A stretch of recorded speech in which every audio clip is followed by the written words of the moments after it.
Hi, everyone. Okay, I would like to first begin our session by acknowledging that we are on the unceded, unsurrendered territory of the Anishinaabe Algonquin Nation, whose presence here reaches back to time immemorial. I would like to recognize the Algonquins as the customary keepers and defenders of the Ottawa River watershed and its tributaries.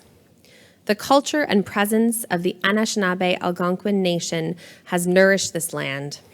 I am grateful to the land and water protectors who continue to care for Turtle Island. I am deeply grateful to live as an uninvited guest in this territory, and I would like to call us all to thoughtfully and meaningfully reflect on the disproportionate experiences of the violations of the right to housing on First Nations, Inuit, and Métis as we enter this discussion and as we all continue our own journeys in relational accountability.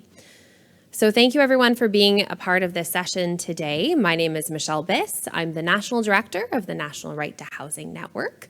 I have the pleasure of opening up this session, and here today we have two phenomenal speakers that are going to take us off the top. We have Adrienne Piccini. I should have checked that before. Piccini. Okay, Adrienne Piccini, who's with SHS Consulting. She's doing some really, really great work on affordable housing. And the illustrious John Harvey, who is also a member of Canada's National Housing Council. So they're going to kick us off with a review on co-creating the right to housing. And after that, the folks in the National Right to Housing Network, we are going to lead you through an interactive session where we want you to come to us with all of your juicy questions about the right to housing. Give us some really hard ones. And we have a couple of ways too that we can crowdsource some of the answers to those questions and explore what it really means in application together. So with that, I will pass it over to Adrienne and John.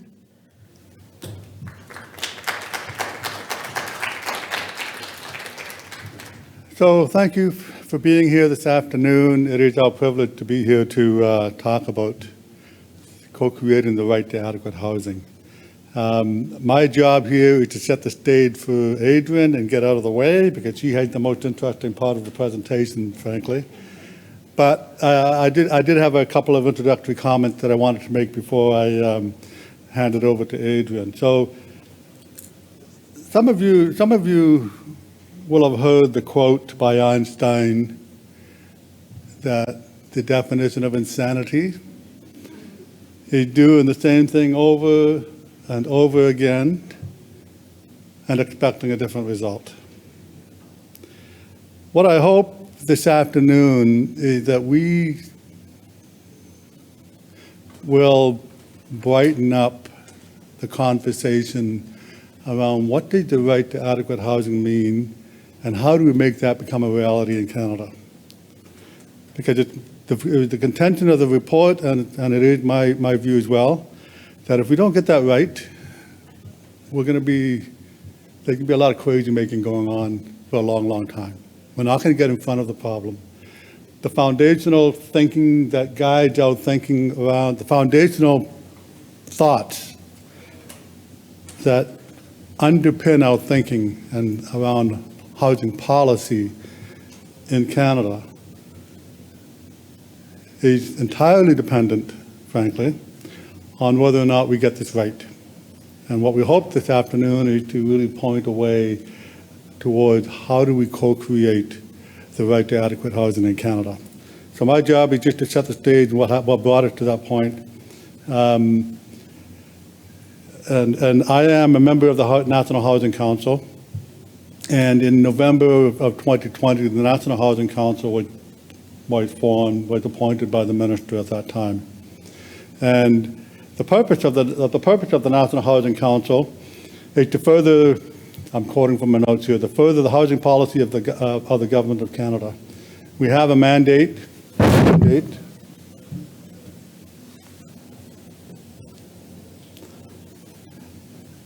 is to promote the participation and inclusion in the development of housing policy. The key words are participation and inclusion. Contributing to the success of the National Housing Strategy providing advice to the minister responsible for the National Housing Strategy and in the hope to improving housing outcomes, offering advice on the effectiveness of National Housing Strategy to the minister, and supporting the progressive realization of the right to adequate housing in Canada as recognized in the International Covenant on Economic, Social and Cultural Rights.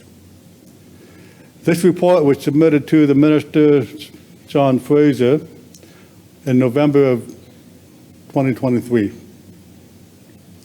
And this report was commissioned by the National Housing Council, and we contracted with Adrian Piscini and SHS Consulting, and working also with Stacey Barter of the Shift Collaborative out in BC.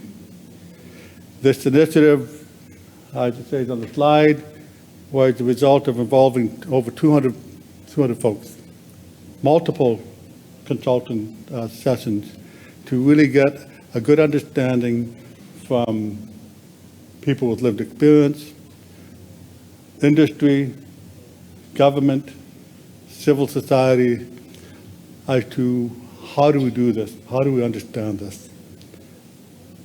A number of reports were submitted to the council over the years preceding this report, including a literature review by our friends at the Right to Housing Network. And all those reports are available on the website, and that'll be included at the end of the report, at the end of the presentation.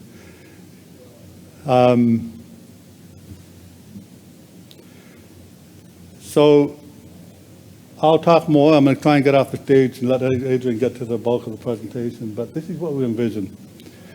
A shift to the right to housing, right to adequate housing ecosystem in Canada. We want a country where we make collective continuous progress towards adequate housing for all, championed by bold leadership from the federal government. But let's be really clear at this juncture. This is an all-of-government effort. The federal government does have a role to play in leading, but this is an all-of-government requirement, and frankly, an all-of-society effort. And one of the things that we found out, and before I hand it off to, is that there is a wide and varied understanding of what does the right to housing mean? What does it mean? And beyond that, how do I even exercise my right to adequate housing in Canada? And beyond that, how do I hold government and civil society accountable for that right, and when they fail to meet that right? All those issues were at play when we were looking at this at the creation of this report. And there are people who've been working on this a lot longer than I have, and certainly than this report. But we all share a collective responsibility in making this become a reality. So I'm going to pass it off to Adrian and then take it from there. All right, thanks, John. I'm just going to lower this because I'm a little short, so it might be covering my face. So we're going to run through this fairly quickly and then move into our Q&A with the network representatives that we have here. But what we'll cover is just a little bit of context of kind of the why we focused on this report, how we got here, and then some of the innovation around the mindsets that we actually had to bring to the work. And this was kind of I think the key for us that John is hinting at with his quote that he started off with. And then we'll leave you with a little call to action. We're not sure totally how familiar everyone is with the right to housing. Maybe we can do a quick poll. We were going to do this virtually, but we'll do it using our actual live hands. Who is like super duper familiar 5 out of 5 on the right to housing? Marie Jose. Okay. Who feels like they're at like a medium level? Medium. Okay. And who is attending this session saying, I don't even know what this is about. I just kind of came into this room. Okay. All right. So that's also for the folks in the front. I think we got most people are at a medium level, so you can use that in your Q&A. But so we'll just quickly go over some of the definitions, and then you can grill the network folks with all your questions after we get off the stage. But when we're thinking about the right to housing, so we start with kind of the what. So what is the right to adequate housing? It recognizes that all people have the right to live somewhere in security, peace, and dignity. Up on the screen, you're going to see the characteristics that if we're calling it adequate housing, it has to meet these standards and characteristics. This is coming straight from the UN. So we're using definitions that have been kind of adopted globally. When we think about how do we actually progressively realize, these are the words that they use because it means that we're making continuous improvement. That's what the progressively means. It isn't like tomorrow we're going to wake up and check mark we've done it. It's that we're actually continuously taking steps. And so when you read this big wordy definition here, really kind of the key takeaways are that we are actually investing our maximum available resources. Again, a little bit subjective in the language, but we're doing everything we can with the resources that we have to actually advance the right to housing. And we're doing so by all appropriate means, and including legislative measures. So there have to be some teeth to what we're doing. So really, when you're reading this, it's telling us that our governments, who are the duty bearers of the right to housing, are investing as much as totally possible and doing everything as humanly possible to make this happen. And again, we'll go deeper into the definitions as we go. We came out of our report in trying to answer how. So we know the definition, but how do we actually get to the right to adequate housing? And this is where things get really difficult. We might be able to agree on a definition, but actually agreeing on how we get there is a totally different story. And this is what sort of John was alluding to around, this is a whole of country approach. So not only do we have to get one level of government to agree, 2 levels of government, 3 levels, if you're Ontario, 4 levels of government, but we also need to think about who are the other actors in the system who play a role and how can we actually bring them in. So now all of a sudden, that's how you end up with 200 people participating in 25 events across the country, that you're trying to achieve some sort of collective consensus and understanding. And so we ended up with 5 recommendations. There's a ton of text on the screen. This is just to kind of give you a snapshot. But again, we're going to throw up a QR code so that you can actually read this in the report shortly. We ended up with 5 high-level recommendations that we share in the report. And I'm going to explain shortly how these actually all fit together. But in essence, what we're looking for is demonstrating bold leadership from the federal government, supporting a separate for Indigenous, by Indigenous process to be undertaken as soon as possible. We're looking for the Government of Canada spearheading efforts to develop a shared national understanding and awareness. So this alludes to the point that John was making about we don't even know how to speak about the right to housing. So are we using a common language? Do we all know what we are talking about when we say things like maximum resources? We are looking for the Government of Canada, to lead the development of a coordinated and integrated implementation and delivery framework. So do we all know how to actually participate in the solution together? Is someone out there giving us a framework to understand how to participate? And then lastly, we actually need to measure progress towards this. So we're making all these statements, but then we need to actually determine if we're making progress. So our recommendations were very much directed to the federal government because they were the audience of this report. But we'll show you how we tried to kind of unpack the story for the rest of the groups in Canada through our presentation. So we started off with an assumption at the beginning of this 1.5-year-long project that we thought that we would probably need to find some new mindsets, some new ways of thinking, some new ways of understanding the housing ecosystem. What does it mean to enact good housing policy? What is the role of private investment in real estate? What is the role of the capitalist system? We really kind of went deep on this, and you can picture the rabbit holes that you would send yourself in as soon as you start to really ask why many times. But that's where we thought we had to go with this project, to actually kind of see what's below the surface. When we started, we started thinking that, okay, what is this project about? It's really about giving actionable recommendations for the Government of Canada, steps that they need to take to realize the right to adequate housing. That was the scope of work that we all started with. As we were working on this, what we realized that we were actually working on which were two key things. So the first was about crafting new stories about housing, real estate, and community that center voices of lived experience and bring the right to housing to life in a more practical way. So the key here is the voices of lived experience. This is a core principle of the right to housing, that the voices of lived experience have to be part of the storytelling. And when we say crafting new stories, we mean we actually ask people, help us imagine a world, what it would look like in Canada if we had realized the right to adequate housing. If you kind of close your eyes and think about that right now, it's actually really hard to imagine. So we said, okay, what parts of your daily life might be different? What interactions might be different? What parts of your job might look different? And so that's the kind of prompt that we gave people, and we're trying to kind of generate these new stories about the future. And then the second was really about finding a common language that mobilizes us rather than divides us. So road testing the right questions to ask, the right conversation starters, and the right provocations that could actually spark dialogue about how to realize the right to housing. So over the course of all of these events, we would bring in different folks to have conversations with us, and they would say, the right to housing, that has nothing to do with me. And so then we'd have to say, okay, how do we bring them in next time? How do we change the way that we're asking the question so that it applies to them, it connects with them? And so much of the work was actually about just testing the way we talk about this. So I'm going to throw this little quote up on the screen, and I'll explain kind of the relevance here. So we're going to talk through a little bit of the process of how we really kind of went below the surface to start talking and thinking differently about the housing system in Canada. And this little kind of, I guess, like metaphor might be useful for you no matter what kind of complex problem you're looking at. Because everyone's working in housing and homelessness here, so there's a good chance you're working on something complex.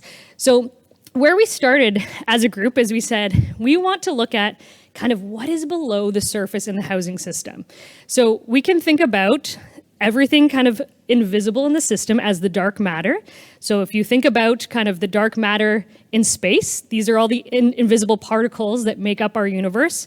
And that's, a large portion of it's 95% of what actually makes up, space and the galaxies and all that. So if you think about a system and how it works, and you apply the same principle, there's organizational culture, there's our national identity, there's governance, there's metaphors, there's stories we tell, there's our traditions and our habits. All this little dark matter in our housing system is actually making up a lot of the ways that we make decisions, that we, think about our roles and our responsibilities in the system. So we said, how do we actually bring all of these invisible things to life? And that was kind of the prompt that we started with. And we said, okay, we're gonna pull from the iceberg model approach. So folks who work in kind of systems thinking may have seen this before. And we tried to actually ask ourselves questions that would take us below the surface and understand how are people really thinking about real estate and housing in Canada? And what are some of our assumptions about the system? So we started off on the surface. We said, what's currently happening? What is our surface understanding of the issue? What is the generally accepted description of housing challenges in Canada? Even there, you have some debate. Then we would ask ourselves, going a little bit deeper, so why is this happening? What are some of the causes of this situation, whether social, economic, and political? Going below the surface, we would ask ourselves, well, what do we believe to be true? What are some of the worldviews and perspectives that shape the issue? This is where, in conversations, people would bring up things like, like property rights and relationships between landlords and tenants. And you can imagine the conversation that we started to have where a lot of assumptions about how things work would start to come out. And then below there, we would ask ourselves, okay, well, what are some of our collective stories and the underlying narratives about the system that are really kind of like feeding the issue, bubbling to the top? And so this is the kind of inquiry that we went through. No matter what problem you're working on, whether you're talking about the right to housing or some other project that you're working on in your space, we usually find this model pretty useful. So, why would we bother doing this inquiry? We're really trying to force ourselves to ask different questions, have a different conversation, and maybe find alignment across different perspectives. It's tough to do this. I'm asking, this is not a totally novel idea. We didn't come up with this model, so why don't people do this more often? In reality, it's because the deeper you go, the less agreement you're going to get. So if you want to keep going deep, you're gonna come against some difficult conversations. But we said, this is one of those topics where I think we need to really dive deep and just see what happens. So we might have started with conversations like, what is the right to adequate housing? Why doesn't everyone in Canada have somewhere to live in security, peace, and dignity? Already in that second question, I think you can imagine the different responses that come out of that question. And then, of course, the how. How are we actually going to progressively realize the right to housing in Canada? That's where, of course, there's not a lot of agreement, right? So we're asking ourselves, what is the role of government? What is the role of the private sector? I think you can kind of imagine the debates that come out of there. So what we uncovered, though, is some patterns. And this is really where these recommendations that show up in the report are kind of mapping against. So we said that, based on all the conversations we have, we believe that there's work to be done across 4 elements that hopefully are going to achieve transformational change in the realm of the right to housing. And some of these are going to be more tangible interventions, so things that we can see above the surface, so things like policy, legislation, programs, services, other kinds of initiatives. And there's also going to be initiatives that we're going to have to take on that are going to be below the surface, that we're going to call foundational interventions. And these might be harder to implement, harder to see, harder to really understand the impact. But we need to start laying that foundation in order to actually have change bubble up. And so those kind of interventions might impact the way that we work, our roles in relationships, or maybe our mindsets and some of the underlying forces in the system. And so I guess the 4 kind of categories where these recommendations emerged, and we were calling these sort of the elements of a right to housing system, are leadership and accountability, understanding and awareness, relationships and collaboration, and cultural norms and mindsets. So I'll show you just kind of how those fit together and how they became our recommendations. So under leadership and accountability, we said, first, we need to start with federal leadership with support from actors across the system to ensure accountability to right holders in Canada. So without someone actually taking the first step and this leap to actually say, you know what, I'm going to be accountable for this, the rest of the actions actually, they might not even fall into place. So we said leadership and accountability needs to kind of show up first. But then second, we need understanding and awareness. So do we actually all have a shared language and know how to talk about the right to housing in Canada? We imagine, I should be able to walk down the street and run into anyone on the street, and they should have a sense of, understanding of the right to adequate housing, just like how we all understand that we have access to universal health care in Canada. We should have that understanding and awareness and language to actually talk about it. From there, we need to establish some new roles and ways of working in the system. So this falls under relationships and collaboration. And this is where this idea of, all jurisdictions need to come together, civil society to take collective action with a national implementation framework. So do we actually all know how to kind of situate ourselves and our roles within the story of the right to housing in Canada? And lastly, this piece that's kind of more foundational that you would have seen at the bottom of that iceberg is this idea of the shifts in mindsets, norms, and values, moving away from some of our commonly held wisdom or understanding that might be holding us back from change. So some of our, what we call those sometimes the orthodoxies in the system, they're when you ask someone, why is it like that? And they say, well, that's just kind of how it's done around here. Well, what if we just flipped that and reversed it and said, well, what if it wasn't done that way? Or what if the reverse were true? And those were kind of some of the provocations that we had to kind of take ourselves to in order to kind of generate what this future might look like. So another way of just looking at this is that we kind of see all of these actions and these ecosystem elements working together. And we've just plotted just so that you can now situate it here, where these recommendations fall kind of in this ecosystem, and with kind of this notion of cultural norms and mindsets being the overarching and foundational piece here. So what do some of these ideas actually look like in practice? Again, the font is a bit small, but I'll just read out some of these ideas for you. And again, this is all in the report that you can take a peek at and read a bit further. Every single one of these, we had, I think, maybe up to 8 or 9 actual solution ideas that were like concrete ideas that could be implemented. They're all detailed with, how would it actually play out? What would it look like? Who would it need to involve? But this is just a high-level version of that. So under leadership and accountability, our core initiative was a federal interdepartmental framework to support a new way of working together to implement and monitor progress toward the right to adequate housing. Under understanding and awareness, we were looking for a requirement and structure for ongoing involvement of civil society and lived experts in the right to adequate housing journey. So how to actually involve those voices in the process kind of in a more of a systematized and codified way at all times. Under relationships and collaboration, bringing folks together in place-based multi-sectoral convening tables. So having those conversations with multi-sectoral groups, so whether it's from different levels of government all the way to private sector developers and landlords, having those conversations more frequently. So those did take place in the context of this project, but that's just kind of the first step in planting the seed. We actually need to kind of continue that conversation so that we are building that shared understanding and shared narrative around realizing the right to adequate housing. And then lastly, a national proportional target. So for example, setting a percentage of total housing stock for nonprofit housing. And I think you see several organizations now that are putting out and advocating for that 20% target of 20% of our housing stock being a community housing sector. So that's kind of a nod to this piece here. So what does that have to do with cultural norms and mindsets? It actually changes our understanding of access to space and access to real estate. Right now, we have something like 95% of all of our housing stock is in the private sector. So that means we're relying on 90% of those assets to generate a profit.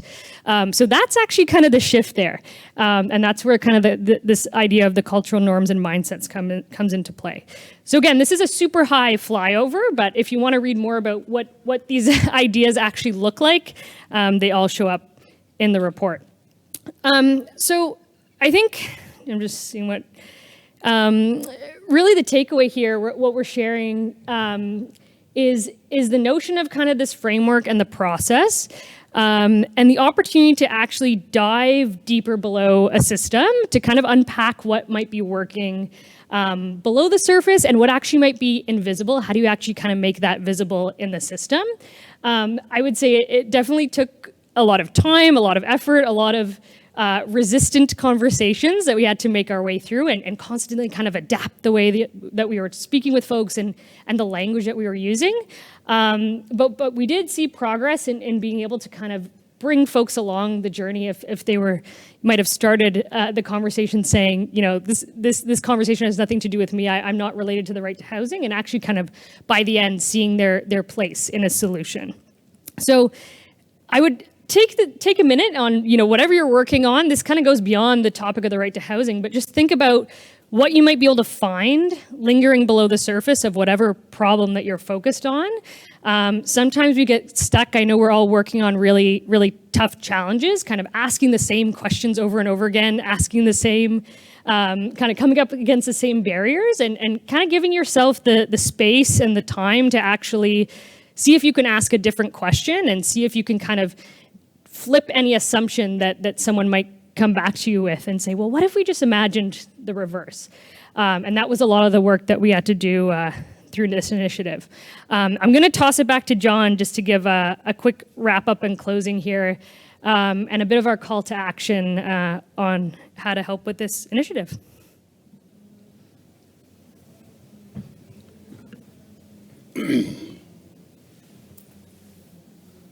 I can't talk as fast as Adrian. So if I had been doing that presentation, we'd be here a long time. So what I want to do is leave the room here before we go off. Is so long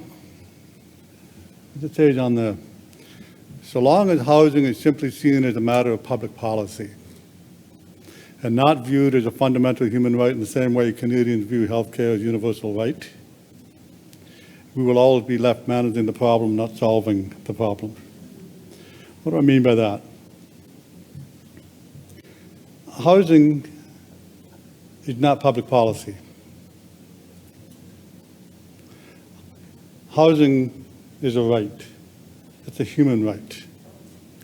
Public policy is formed based on the foundations of what drives that policy in the first place. If I don't see housing as a right, my policies will not be in line with that. They can come and go. They can change. Whenever the crisis changes, or whenever the crisis seems to come away from boiling point, and we can live with the ambience of the temperature, we'll move on to something else. If it's a right, nobody in Canada questions if I go to the emergency room, I will get care. We might complain about how long it takes to get care. We might take about how long it takes me to get surgery, surgical wait times, and all the rest of it. But that pressure, those questions are on the premise and on the understanding that I have a right to be cared for. And when the system failed to provide that care, I will ask them hard questions. And all the people who hold responsibilities will feel that pressure because they believe themselves that health care is a right.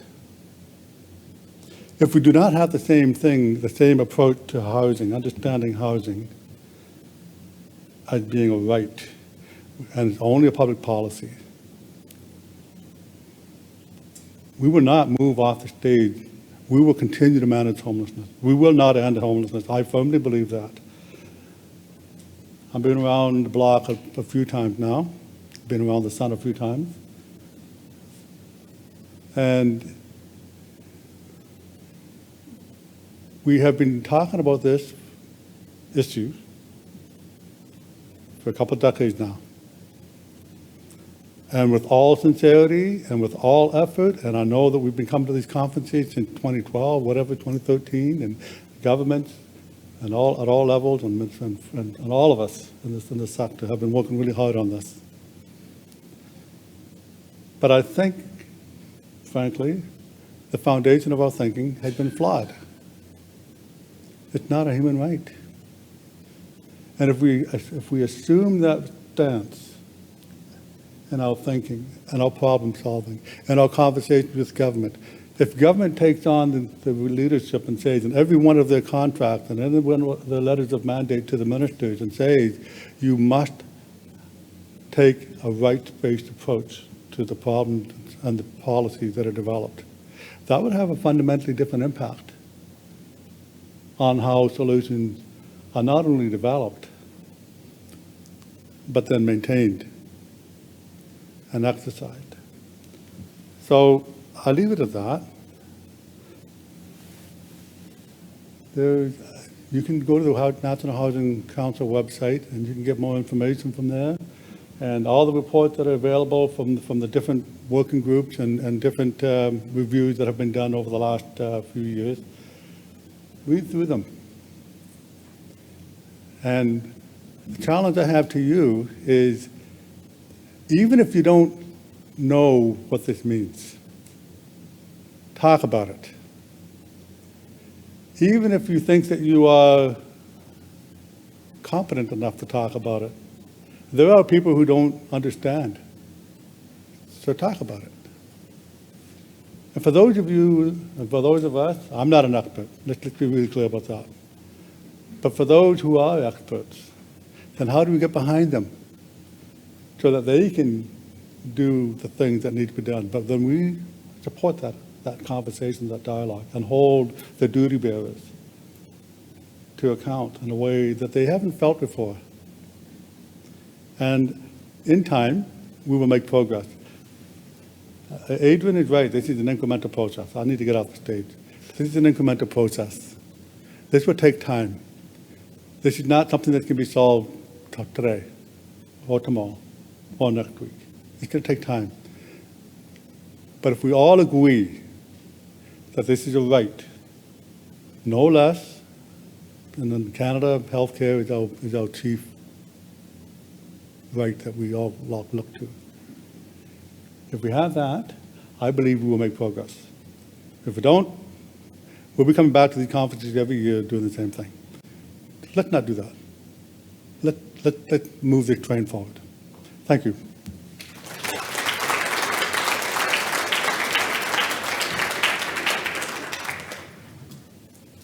Michelle, are we meant to, I think we're ready. yeah. Okay, I'll pass it to you, but if there's questions about our presentation, we're happy to hop back on. But maybe I'll send it to your, Yeah, well, maybe we'll say, however you want to do it. yeah, let's see, are there, I should say that into the mic, whoops. Why don't we take maybe just 3 minutes or something and see, are there any questions kind of in hot pursuit from that presentation before we jump into the Ask Me Anything? There's one there. Oh, and we're gonna run a microphone to you. Yeah, we have the microphone There's a over wireless, here. but we'll run it around, so you Yeah. don't have to stand on a stand. Oh, thanks. John's got it. Okay.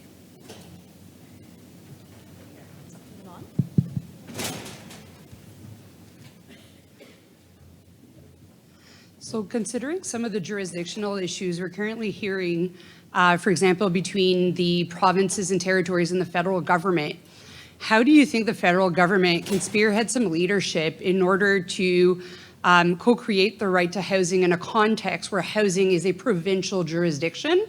And, you know, we read it in the journals and elsewhere that you know, the federal government is overstepping its jurisdiction and entering into provincial competencies.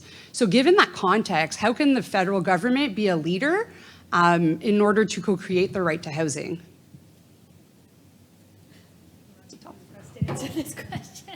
That's a great question. And, you know, and it's, of course, it's a question that we've been talking about for a while.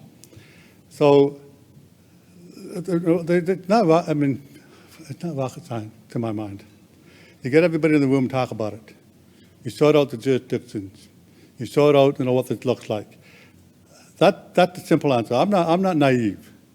Jurisdiction, political posturing, you know, resources, you know, all that stuff will be there. But if you just want to break it down to brass tacks, people just need to get in the room and talk together and sort out how are we going to solve this.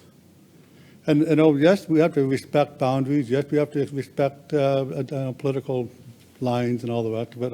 And frankly, charter issues and jurisdictional, we have to respect all that, for sure. But at the end of the day, get in a room, talk about it. What do you know, who's on first, what's on second? I don't know who's on third. And then take it from there. I mean, it sounds really simplistic, and I'm not trying to be simplistic. But I think I'm also the challenge we have is not to overcomplicate things. And, you know, it is a complicated issue. It's a complex web. I get that. But it starts from getting in the room and talking about it in a way that everybody's talking about it in a right-based approach. That's one of the things we found from the exercise, is that all three levels of government are asking very similar questions about, well, what's my role in this? How do I exercise this? And what do I do? What's your role? And all the rest of it. And they themselves are a little bit confused. So that's a challenge. So you get them in a room. That's not a great answer, frankly, because it sounds so simple. But I think that's the answer. Yeah. You know what, we're gonna. Yeah. Intro Yeah. your part. and Yeah, then- we'll do. Yeah. Okay, I'm going to jump up because that is just the sort of juicy question for the Ask Me Anything portion. So thank you so much, John and Adrian. Yes, give us the hard questions. We are so ready for it. Thank you so much, John and Adrian. Okay, I'm going to call up my amazing colleagues, Jessica and Misha, up here with me. And I'm going to start by saying we had great big plans for this session. We were going to do a Mentimeter. It was going to be so interactive. There were going to be charts. And then when we set up, we learned that we cannot get internet on this laptop. So we're going to do some fun, creative things. And let's go with the flow, guys. We'll see what happens. Okay. So to get us started, does this work too? Oh, yeah, perfect. Okay, so to get us started, let's just flip over here. Okay, let's introduce ourselves first. So my name is Michelle Biss. I'm the National Director of the National Right to Housing Network. I go by the pronoun she, her. By trade, I'm a human rights lawyer. I'm sorry, I am a lawyer. But I have the total privilege of working with this network, working with a lot of folks outside of the legal sphere and more in the housing and homelessness policy sphere. And with that, I will pass it on to Misha. Hi, I'm Misha. I use she, her pronouns, and I'm the Strategic Development Manager, almost forgot my title, at the National Right to Housing Network. I'm also a person with lived experience of homelessness and housing precarity, and so that's one of the lenses that I use in the work that I do, and something that I'm very passionate about is thinking through, together with Michelle and Jess, on how we can continue to center those most impacted in the work that we do and how we engage with people. You. Hi, everyone. My name is Jessica, and I am the Communications Coordinator at the National Right to Housing Network. I go with pronouns she, her. And yeah, I'm sure Michelle will probably plug this eventually, but if you want to learn more about the right to housing, and we'll talk about it here as well, but if you sign up for our newsletter, that's me. I'm usually the one writing, and Michelle showing off the QR code on our t-shirts. Each of us have a QR code on our t-shirts to sign up for our newsletter, so if you have any remaining questions about the right to housing, even after this session, I think our newsletter is a really good source of information. But I'll pass it back to you, Michelle. Amazing, Jess. Okay, so we are a lot of nerds about the right to housing up here. We are so eager for your questions. So we're going to pose it like this. Everyone cross your fingers that this technology works. You're going to go to this QR code. In there, you are going to have the opportunity to put in a code. Adrian, did you already set this up to put in the code? I think you just do that, and I think it... Does it give the question already? Incredible.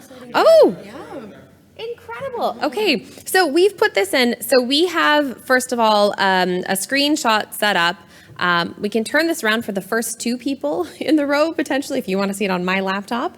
But what we can see here is all of the questions folks are plugging in. There's about 4 questions coming in so far. And we want to ask you, first of all, what questions do you have on the right to housing? I'm going to turn it over to Jess and Misha in a sec to highlight some of the questions that they're seeing so far. And then what we're going to do is we're going to take some of these questions. We're going to put them into a different slide. Jess and Misha and I are going to do our best to answer those. And then we're also going to set up other Mentimeters and give other folks in the room a second to put in their 2 cents. I'm conscious that there are a lot of, I'm looking across, I see you covering your eyes. There's a couple of different right to housing experts in the room right now that we would love to hear from as well. Jess and, Ooh, then do 2. You go for it. I'm also going to say if anyone needs a phone, just flag me down and I'm happy for you to use my phone. Okay. Jess and Misha, anything standing out to you right now? What examples are there of places? You want to read it? Oh, yeah, you go for it. What examples are there of places or countries that do the right to housing work well or beyond where Canada is currently at? Okay. What I will do is we're going to try this. Everyone cross your fingers that this weird system we're going to try works. I'm going to answer that question. In the meantime, Misha is going to be putting that into a Mentimeter slide. If you have answers to that question that you want to share as well, you can go back to this link and enter those in. And everyone just hope that that's working. We're hoping. She's typing very quickly. Okay. So where are other countries that have some solid examples of the right to housing? I wish that I could say to you, this is the country, they've done it, let's just do everything that they're doing. That does not exist. That said, there's a number of other countries that we can look to who have implemented different sort of things related to the human right to housing. And also to kind of back us up, and I'm sorry for the folks who have the intermediate level of experience with this here. The right to housing fits within what we call economic, social, and cultural rights. And in international human rights law frameworks, there's kind of 2 buckets of rights. You've got your civil and political rights That's stuff like freedom of expression, the right to vote, and then there's this other bucket of rights called economic, social, and cultural rights. That's things like the right to health, the right to food, the right to housing. And Canada has really historically taken this approach where we consider civil and political rights as something that are real, that are protected, right? Like everyone in this room knows what the right to vote is. And nobody would say, no, there's no right to vote. That's just like an idea. It's not actually a protected thing, right? We get what civil and political rights are. But in Canada, it's taken us a long time to really embrace and understand what economic, social, and cultural rights are, like the right to food, the right to housing, the right to health. There are other countries around the world who haven't really done this dichotomy quite so significantly as we have in Canada. There are also countries who have created their whole constitutional protections to include both civil and political rights and economic, social, and cultural rights. There's also this concept, I'm not going to go too far down the rabbit hole, please cut me off at some point in time. There's also this whole concept about indivisibility and interdependence. So in international human rights law, civil and political rights and economic and social rights, they rely upon each other. You cannot define them, or you cannot divide those two sets of rights. They go together. So there are countries around the world, interestingly a lot in Central and South America. There are a lot of countries, and some as well, that have similar like Commonwealth histories and histories of colonialization in the same way that Canada does, that have centered economic and social rights actually within their constitutional framework, including the right to housing. There's some really interesting legal cases, for example, out of South Africa that are really interesting to look at India as well. Neither of those countries might do the right to housing in the same way, but they protect it in a very different way than Canada. You can also look at other countries like Scotland and Finland who just have like a totally different way of understanding the right to housing. I think there's a lot of folks in the non-market housing sector who look to Finland a lot to say, look at how they've invested in non-market housing. But what I want to call attention to is, yes, look at how they've centered investment in non-market housing, and they also have had the right to housing enshrined in Finland for a very long time. It's been a central understanding of what the government has to protect. Okay, that was a very long answer to a question. I'm wondering, do we have any good answers? Oh, yeah. Quite a lot. Go for it. So we have folks that talked about Finland, Scandinavian countries, Wales with the duty to assist. New York has a good program. Austria and Denmark, Norway. And then there's a couple of questions here. So those are, I think, just because folks. No, that's fair. We're switching back and forth. This is really interesting. There's also, and Wales has really interesting stuff on duty to assist as well. That's really interesting to look at. There's also other stuff as well that fits within the right to housing framework, and unfortunately, I can't remember which country it is. Portugal has really interesting stuff as well.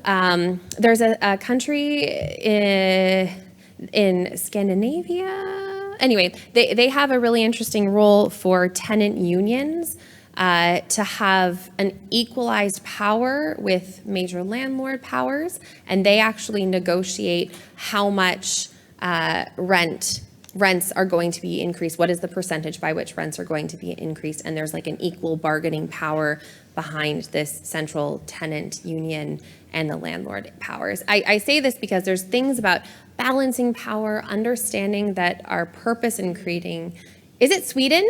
Thank you. It's Sweden. It's Sweden, of course. Thank you so much. Okay, why don't we flip back to another question? Misha, did you want to pull one off, or Jess? Yeah, there was a good, I think, a question that is a good follow-up. There was, they asked what the legality of the right to housing is in Canada specifically. Like, is there any legal teeth?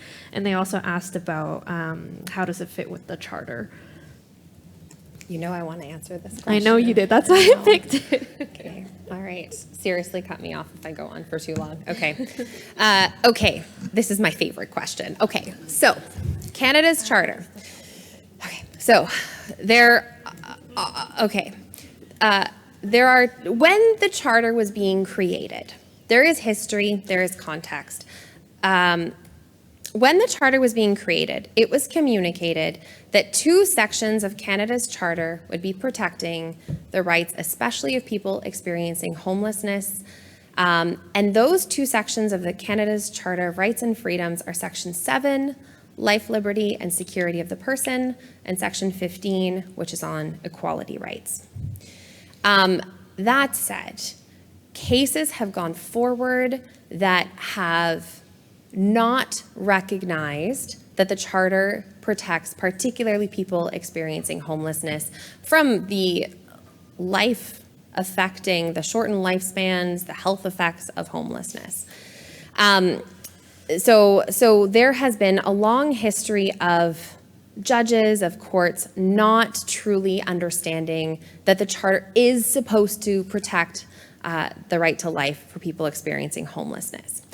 Another thing to know, though, is that judges are supposed to be taking into account what we call concluding observations that come from treaty body reviews under United Nations human rights authorities. And we were told just like today by, in fact, the Committee on the Elimination of Discrimination Against Women, that in that context, we need to be doing more in terms of women who are experiencing homelessness in Canada. So UN authorities have told us time and time again, as recently as today, this morning, that we need to be taking more action. We have an obligation, particularly towards people in this country experiencing homelessness.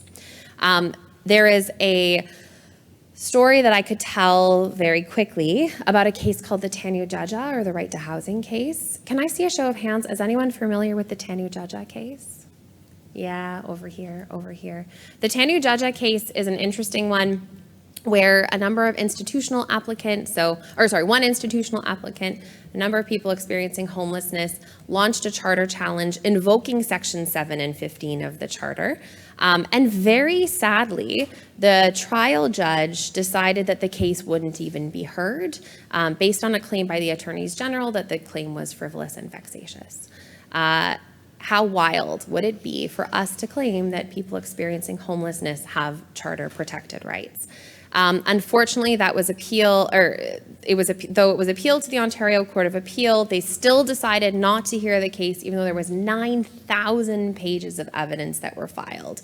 So to this day, the question of charter protection for people experiencing homelessness remains untested because it was never heard. Those 9,000 pages of evidence were never read.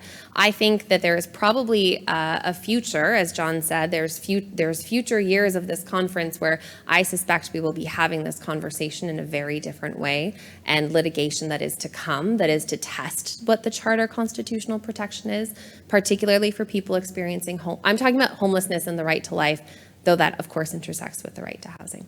Okay, that was a long answer. Do we have any answers up here? Yeah. So, people right now aren't thinking about. Yeah. No, there's a lot of folks in the room who are saying, does the right to housing have legal teeth? No. There's Not a lot yet. more. Not yet. I think not yet is probably the answer. It's about like the constitutional protection. I also think that there's incredible changes that are happening through the National Housing Council review panel and the federal housing advocate mechanisms that many folks in the room are probably familiar with. What's our next question? So someone asked, what are the ways that the housing crisis and climate crisis intersect? Ooh, that's a good question. Jess or Misha, do you want to do a first answer while people put in theirs? Yeah. Also open if folks have answers. I think we would love to, I mean, obviously we're not a climate organization, so if there's any perspective that you want to share about this question as well, we'd love to see it and hear it. I think in terms of how the climate crisis and housing crisis intersects, actually I think we had talked about it briefly. Someone had mentioned this in our first session this morning about how when we're looking at the housing crisis and we're thinking about homelessness, it's something that an experience that could happen to anybody in this room, no matter what your situation is currently right now. And when we think about the climate crisis and the implications of the climate crisis in housing, climate change and our infrastructure obviously are very much so interlinked. And if we don't consider the climate crisis when we're thinking about the type of housing that we're building, then it puts us all at risk of potentially losing our homes or something that could happen because the climate crisis is pushing it forward, thinking, stronger storms, flooding, and, if we're not adapting to this situation, then, if we just keep doing the same thing over and over, building the same types of housing, that's not meeting both like everyone's right to housing, but also our right to safety, then it's just, we're just going to continue on to this path. So I think that's like a very broad overview of how I think that the climate crisis and housing crisis intersect.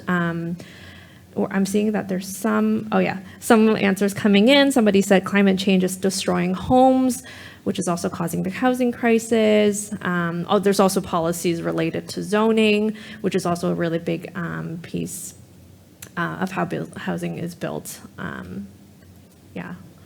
Do we want to open it up to the floor if anyone wants to like verbally speak about this? There's someone. Oh, there's yeah, someone back there. Go for it. Can we In grab the the back there. floating mic over there? Yeah. Awesome. Thank you.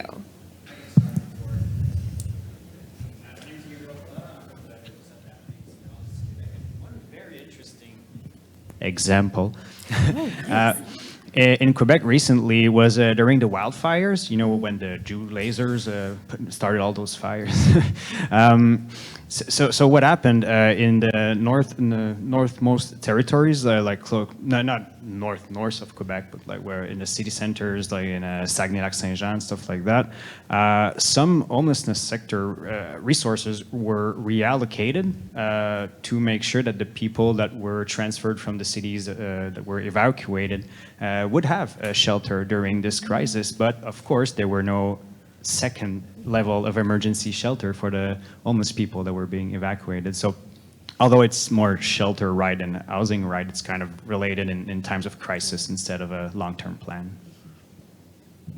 That's a great answer. Oh, yeah, I see something over here as well. Hi there, my name is Miraz. Thanks for bringing that questions. I will speak on behalf of my personal experience. I consider myself a climate refugee because I have lost all my lands through River Erosion. And it took around 9 months to finally the river reaching our house and taking it away. And obviously living in a community where I have seen for these 8 months, a lot of people losing their lands and houses. But the real trauma of being a climate refugee or being a displaced person actually hit when I lost my house. So that's the point where I really felt like, okay, now I lost my community, but at the same time now I lost my roof as well. So I guess one of the diverse and dynamic impact of climate change is losing house, and that's when all the trauma and everything starts. And just like in homelessness, we say like, the addiction and everything, like all the challenges actually can be solved, like if the person has a good environment to live and has a house. So I guess it's significantly interrelated. Thank you. Thank you. And thank you so much for sharing your experience. Sure. Yes, go for it. Okay. Oh, I think the gentleman in the front was before I... Oh, okay. All right. Hi. Hello. My name is Robert. I'm manager of housing supports over at the 519. We're a 2S LGBTQ community center and social support agency in Toronto. The mic went off. Oh, okay. Okay. I'm horrible with microphones. My apologies. Am I holding this right? It just keeps on. Oh, okay. It's good that y'all talking about this because my agency just hired a person to do consulting work, and we're trying to do a climate resiliency project. And one of the things that we are trying to strategize is how do we develop ways to help people acclimate to climate change and natural disasters that are too extreme that we're not used to. One of the things was one thing that came up for sure was like understanding different emergency response. It went off again.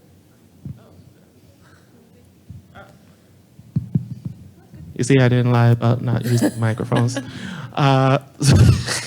Was basically understanding emergency how do we prepare for emergency responses, and as well as trying to figure out like how to get more governments involved with preparedness. So yeah, I just wanted to share that. Interesting. Yes, that's good to know.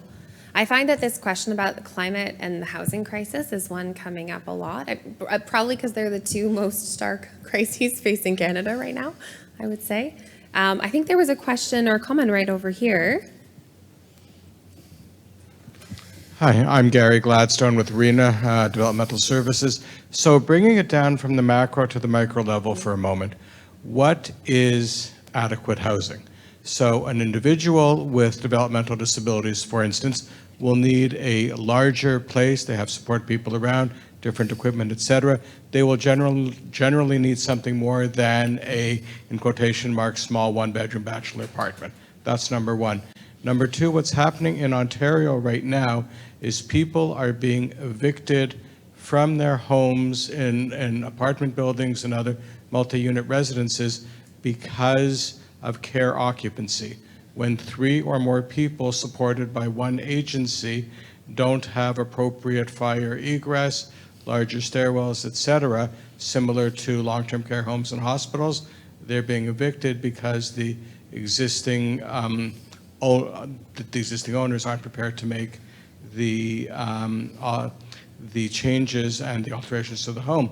But take the absurd situation of 3 individuals with severe dementia living in an apartment building, not a problem at all because they're not supported by a single agency.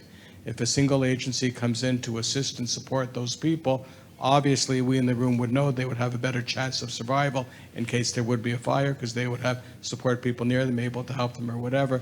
Forget it, if the fire marshal comes in Ontario, the chances are good they're being kicked out. So as you're looking at the macro, also look a bit at the micro. Yeah, for sure. Thank you. You know, it's so interesting you say that too about the micro, because I think that's one huge value added piece. We haven't touched upon it too much in this session, is that the National Housing Strategy Act mechanisms themselves, I don't know if folks know what I'm talking about here, the roles of the Federal Housing Advocate, the National Housing Council, and our review panel system as well. I'll maybe just do a really quick 101 on what that is. So we've got a federal housing advocate. The federal housing advocate can receive submissions related to violations of the right to housing. She can then decide, she just left the room, she was in here earlier. She can then decide whether to launch an advocate-led review, as she did, for example, on the issue of encampments. And then through that process, she engages with rights holders. On her encampment review, she traveled to encampments across the country, talked to people, and then came out with a set of solid recommendations for government to consider. We also saw this application piece happen with the mechanism of review panels. Review panels are made up of 3 members of the National Housing Council. And what they do is they hold these open hearings, both in the past, they've been both oral and written, for people to make submissions about what they're seeing in terms of a particular violation of the right to housing. The last instance we saw was in relationship to financialization of purpose-built rental housing. From there, they get a ton of information about what people are seeing on the ground, what their recommendations are for the government of Canada to move forward. And I think that's where we get to this micro piece to some extent, because the right to housing is about this big up here concept that I will say, is a normative legal framework, not just an idea. We have a ton of United Nations authorities who have given us a ton of information on what the right to housing means. So if somebody tells you we don't know what the right to housing is, there's no authorities on the right to housing, that is not true. There are a ton of authorities on it. So we have these authorities, we have some knowledge about what the right to housing is, and then we have the National Housing Council review panels and a federal housing advocate to help us like really drill down and hear from rights holders and find what those micro recommendations are that can then apply the right to housing. You know, it's like to draw a bit of a comparison here, it's like gender equality or like the right to gender equality. You know, we all get like I can't just like stand up here and be like, here's the 7 components of the right to gender equality. And then like we all understand what it means in application, right? Like there's a human right. There's also a constitutionally protected right under Section 15, but whatever. So there's the human right that we all get and internalize, and then we apply it in different ways, and then we figure out how it applies to different micro, I say micro, but the example you're giving is so macro, right? But how it applies to each of these systemic violations of the right to housing. Okay, Jess and Misha, we're all right. Mm-hmm. We're all right. So why don't we take, what do you think? Maybe one more of these and then we'll go to our little visioning. Yeah. There's actually a question that might be for John and Adrian. And it was, how would you rate the government's response to your report? How adequately were the recommendations manifested in the housing plan? Ooh. And you're welcome to answer us, John.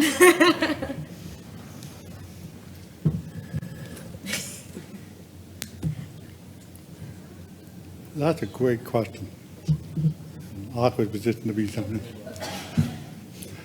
So, the minister did get the minister has received the report, and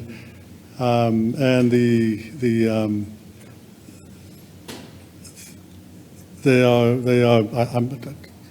That's the challenge. I'm have a hard time answering it because I know the minister has seen it, and know where they are with in terms of working through the recommendations and what are they going to, how are they going to move on it, how fast are they going to act on it.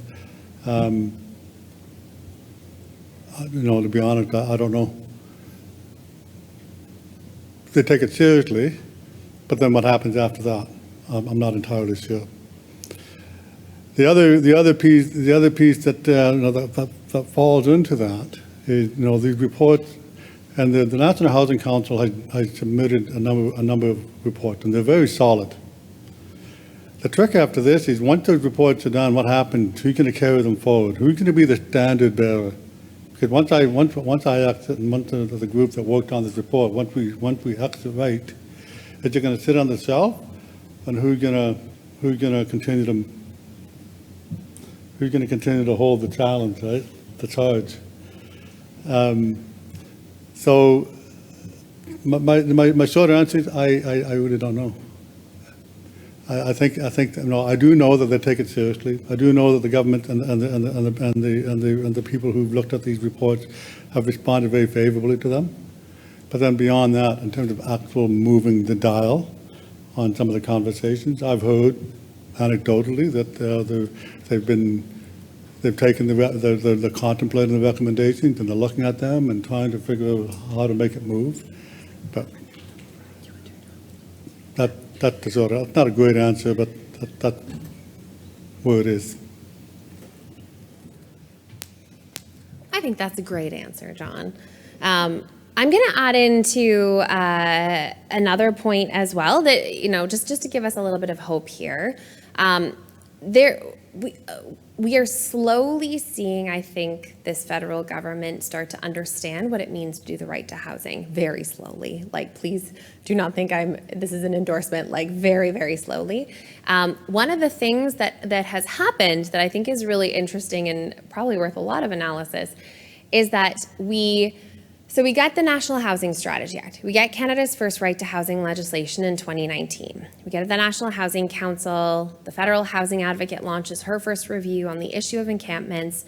The review panel launches their first review on financialization of purpose-built rental housing. They're about to embark on a really cool review on women, gender diverse, and two-spirit experiences of homelessness.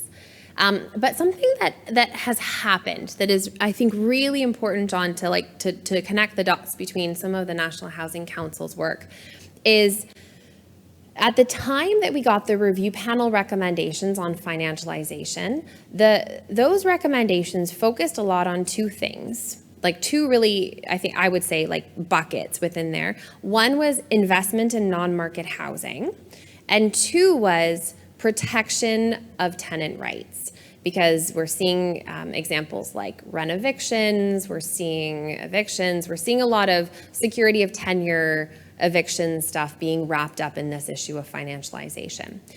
At the time of the review, we also see Minister Sean Fraser announce three things that are super relevant. One is a major investment in non-market housing in the last federal budget. Two, we see an announcement for the Tenant Protection Fund. We were really closely involved in that advocacy, so I'm really proud of that one, which is a $15 million fund for tenant organizers across the country, over 5 years, but $15 million. And the third piece is the Renter Bill of Rights, be it as it is. The Renter Bill of Rights that came out that does have a little bit of teeth to it because it requires provinces and territories to follow a number of standards in order to access infrastructure funding, and those are standards that they need to be covering to protect renter rights.